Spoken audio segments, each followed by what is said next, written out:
ఆకాశవాణి ప్రాంతీయ వార్తలు చదువుతున్నది షేక్ మస్తాన్బీ. ముఖ్యాంశాలు. ఢిల్లీలో ఈరోజు నిర్వహించే కాన్ఫెడరేషన్ ఆఫ్ ఇండియన్ ఇండస్ట్రీస్ సదస్సులో ప్రధానమంత్రి నరేంద్ర మోదీ పాల్గొంటారు. ఆంధ్రప్రదేశ్ రాష్ట చిహ్నంతో కొత్త పట్టాదారు పాస్ పుస్తకాలు జారీ చేస్తామని ముఖ్యమంత్రి నారా చంద్రబాబు నాయుడు పేర్కొన్నారు. పులుల సంరక్షణకు చర్యలు తీసుకుంటామని ఆంధ్రప్రదేశ్ ఉప ముఖ్యమంత్రి కె పవన్ కళ్యాణ్ తెలిపారు. ఆంధ్రప్రదేశ్లో కొత్త లబ్దిదారులకు ఇంటి స్థలం కేటాయించాలని ప్రభుత్వం నిర్ణయించిందని రాష్ట గృహ నిర్మాణ శాఖ మంత్రి కొలుసు పార్థసారథి వెల్లడించారు. తెలంగాణ కొత్త గవర్నర్గా నియమితులైన జిష్ణుదేవ్ వర్మ రేపు రాజ్భవన్లో ప్రమాణ స్వీకారం చేయనున్నారు. అంతర్జాతీయ మానవ అక్రమ రవాణా వ్యతిరేక దినాన్ని ఈరోజు పాటిస్తున్నాం. వార్తల వివరాలు. ప్రధానమంత్రి నరేంద్ర మోదీ ఈరోజు మధ్యాహ్నం ఢిల్లీలో confederation of Indian industry CII నిర్వహిస్తున్న వికసిత్ భారత్ వైపు ప్రయాణం అనే కార్యక్రమంలో ప్రసంగించనున్నారు. వికసిత్ భారత్ సాధించడంలో పరిశ్రమల పాత్రతో పాటు ప్రభుత్వ దూరదృష్టిని తెలియచేయడమే లక్ష్యంగా ఈ సదస్సు జరగనుంది. ఈ కార్యక్రమంలో పరిశ్రమలు, దౌత్య సంఘాలు, ప్రభుత్వ ప్రతినిధులు 1000 మందికి పైగా ప్రత్యక్షంగానూ, విదేశాల్లో ఉన్న వివిధ సిఐఐ కేంద్రాల నుంచి పరోక్షంగానూ హాజరు కానున్నారు. రాష్ట్రంలోని రైతులకు ఆంధ్రప్రదేశ్ రాష్ట చిహ్నంతో కొత్త పట్టాదారు పాస్ పుస్తకాలు జారీ చేస్తామని ముఖ్యమంత్రి నారా చంద్రబాబు నాయుడు తెలిపారు. నిన్న అమరావతిలోని రాష్ట సచివాలయంలో రెవెన్యూ, రిజిస్టేషన్ల శాఖలపై ముఖ్యమంత్రి సమీక్ష నిర్వహించారు. రెవెన్యూ శాఖలో ప్రస్తుత పరిస్థితులు, మదనపల్లె తరహా ఘటనలు జరగకుండా తీసుకోవాల్సిన చర్యలు, గత 5 ఏళ్లలో తెచ్చిన చట్టాలు, వాటి పనితీరుపై అధికారులను అడిగి తెలుసుకున్నారు. అనంతరం సామాజిక మాధ్యమం వేదికగా స్పందిస్తూ వారసత్వంగా వచ్చిన ఆస్తులపై ఎవరి ఫోటోలు ఉండకూడదనే ప్రజల అభిప్రాయానికి అనుగుణంగా నిర్ణయం తీసుకున్నట్లు వెల్లడించారు. కూటమి ప్రభుత్వంలో ప్రజా వ్యతిరేక నిర్ణయాలు ఉండవని, ప్రజల ఆత్మగౌరవాన్ని కాపాడుతూ వారి ఆస్తులకు రక్షణ కల్పించే బాధ్యతను ప్రభుత్వం తీసుకుంటుందని ముఖ్యమంత్రి పేర్కొన్నారు. ఆంధ్రప్రదేశ్లో నల్లమల, శ్రీశైలం నుంచి శేషాచలం వరకు ప్రత్యేక కారిడార్ ఏర్పాటు చేసి పులుల సంరక్షణకు పటిష్టమైన చర్యలు తీసుకుంటామని రాష్ట ఉప ముఖ్యమంత్రి, పర్యావరణ, అటవీ శాఖ మంత్రి కె పవన్ కళ్యాణ్ తెలిపారు. నిన్న మంగళగిరిలోని అరణ్య భవన్లో నిర్వహించిన అంతర్జాతీయ పులుల దినోత్సవంలో ఉప ముఖ్యమంత్రి పాల్గొన్నారు. రాష్ట్రంలో పులుల సంఖ్య, అభయారణ్యంలో తీసుకోవాల్సిన భద్రతా చర్యలపై పవన్ కళ్యాణ్ సమీక్షించారు. ఈ సందర్భంగా ఆయన మాట్లాడుతూ రాష్ట్రంలోని అటవీ సంపద, వన్యప్రాణుల సంరక్షణకు ప్రభుత్వం కట్టుబడి ఉందని అన్నారు. రాష్ట్రంలోని పులుల సంరక్షణతో పాటు అభయారణ్యాల్లో పులుల సంఖ్యను పెంచేందుకు ప్రణాళికాబద్దంగా చర్యలు తీసుకుంటామని తెలుపుతూ, I'm truly committed. How is the way you rescue tribe? The development of we will take this forward, make it as one single Nallamala Srisailam Tiger Reserve to Seshachalam corridor is crucial for dispersing the growing tiger population by connecting we can create a future where tigers roam freely in the wild and their roars echoing through forests for generations. Any kind of illegal killing and trade of tigers we have to look for. Most of the times in these cases, I think the right punishment is not being given or lack of identification. Something we have to explore different kinds of methods.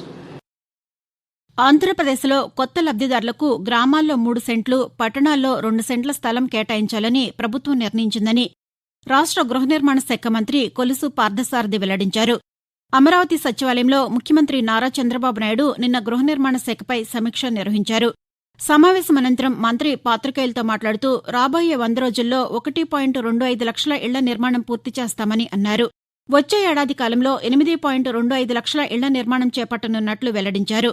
కొత్త లబ్దిదారులకు ఈ విధానం అమలు చేయాలని నిర్ణయించినట్లు మంత్రి తెలుపుతూ, 2029 కల్లా అర్హులైన ప్రతి పేదవాడికి ఇల్లు సమకూర్చాలనే లక్ష్యంతో పనిచేయాలని చెప్పేసి మాకు నిర్దేశం చేయటం జరిగింది. రాబోయే 100 రోజుల్లో 1,25,000 ఇల్లుని పూర్తి చేయాలని చెప్పేసి లక్ష్యాన్ని నిర్దేశించడం జరిగింది. అదేవిధంగా మిగిలిన 8,25,000 ఇళ్లని రాబోయే సంవత్సర కాలంలో పూర్తి చేయాలని చెప్పేసి కూడా మార్గనిర్దేశం చేశారని చెప్పేసి మనవి చేస్తా ఉన్నాను. నేను తెలంగాణలో 2వ విడత రైతు రుణమాఫీ ప్రక్రియను ముఖ్యమంత్రి ఏ రేవంత్ రెడ్డి ఈరోజు ప్రారంభిస్తారు. హైదరాబాద్లోని రాష్ట శాసనసభ నుంచి ముఖ్యమంత్రి రుణమాఫీ ప్రారంభించనున్నారని అధికారులు తెలిపారు. 2వ విడతలో 1,50,000 వరకు రైతులకు రుణమాఫీ చేయనున్నారు. రుణమాఫీకి సంబంధించిన నిధులను సిద్దం చేసిన ప్రభుత్వం లబ్దిదారుల రైతుల ఖాతాల్లోకి నేరుగా జమ చేయనుంది. మొత్తం రుణమాఫీ ప్రక్రియను ఆగస్టు 15 లేదా ఆగస్టు నెలాఖరులోపు ప్రభుత్వం పూర్తి చేయనుందని అధికారులు తెలిపారు. తెలంగాణ ప్రభుత్వం ఈ నెల 19వ తేదీన 1,00,000 వరకు రుణాలకు సంబంధించిన తొలి విడత రుణమాఫీ చేసింది. ఆకాశవాణి ప్రాంతీయ వార్తలు వింటున్నారు. భారీ వర్షాలతో ఎగువ ప్రాంతాల నుంచి శ్రీశైలం జలాశయానికి వరద ప్రవాహం కొనసాగుతోంది. ఈ ప్రవాహం పెరగడంతో నిన్న సాయంకాలం అధికారులు శ్రీశైలం జలాశయం 3 గేట్లను 10 అడుగుల మేర ఎత్తి నీటిని దిగువకు విడుదల చేశారు. వరద ప్రవాహం భారీగా వస్తుండటంతో 3 గేట్లను ఎత్తి ఒక్కో గేట్ నుంచి 27,000 క్యూసెక్కుల చొప్పున నీటిని దిగువకు విడుదల చేసినట్లు కర్నూలు చీఫ్ ఇంజనీర్ కబీర్ బాషా ఆకాశవాణికి తెలుపుతూ, శ్రీశైలం రిజర్వాయర్ 880 ఫీటు రావటం వలన ఎఫ్ఆర్ఎల్ 885 కాబట్టి పైనుంచి దాదాపు 4.5 లక్షల క్యూసెక్స్ వస్తూ ఉన్నాయి. 4.5 క్యూసెక్లో కూడా 3,20,000 జూరాల నుంచి 1,30,000 సుంకేసుల నుంచి వస్తూ ఉన్నాయి. 5 ఫీట్ ఫ్లడ్ క్యూషన్ పెట్టుకొని గేట్లు 10 ఫీట్ హైట్ వరకు ఓపెన్ చేసి కిందకి 82 క్యూసెక్స్ మనం రిలీజ్ చేయడం జరుగుతుంది. ప్రజెంట్ ఈ ఫ్లడ్ ఒక వారం నుంచి 10 రోజులు కూడా ఉన్నది అనుకున్నారు కాబట్టి ఫర్దర్గా నాగార్జున సాగర్ కూడా త్వరలో నిండుద్దని ఆశాభావం. కేంద్ర ప్రభుత్వం ప్రవేశపెట్టిన 2024-25 బడ్జెట్లో ఆంధ్రప్రదేశ్ కేటాయించిన నిధులపై ఆకాశవాణి విజయవాడ కేంద్రం రూపొందించిన కేంద్ర బడ్జెట్ 2024 రాష్ట్రానికి కేటాయింపులు ప్రత్యేక చర్చా కార్యక్రమం ఈరోజు ఉదయం 10 గంటలకు ప్రసారమవుతుంది. తెలంగాణ నూతన గవర్నర్గా నియమితులైన జిష్ణుదేవ్ వర్మ రేపు రాజ్భవన్లో ప్రమాణ స్వీకారం చేయనున్నారు. తెలంగాణ ఉన్నత న్యాయస్థానం ప్రధాన న్యాయమూర్తి అలోక్ ఆరాధే ఆయనతో ప్రమాణం చేయించనున్నారు. ప్రస్తుతం ఇన్ఛార్జి గవర్నర్గా ఉన్న సిపి రాధాకృష్ణన్ మహారాష్ట గవర్నర్గా నియమితులయ్యారు. ఆయన నిన్న బదిలీ అయ్యారు. ఈ నేపథ్యంలో ముఖ్యమంత్రి రేవంత్ రెడ్డి నిన్న రాజ్భవన్లో గవర్నర్ రాధాకృష్ణన్ను మర్యాదపూర్వకంగా కలిశారు. జార్ఖండ్ గవర్నర్గా పనిచేస్తున్న సిపి రాధాకృష్ణన్ ఇప్పటి వరకు తెలంగాణ గవర్నర్గా అదనపు బాధ్యతలు నిర్వహిస్తున్నారు. అంతర్జాతీయ మానవ అక్రమ రవాణా వ్యతిరేక దినాన్ని ఈరోజు జరుపుకుంటున్నాం.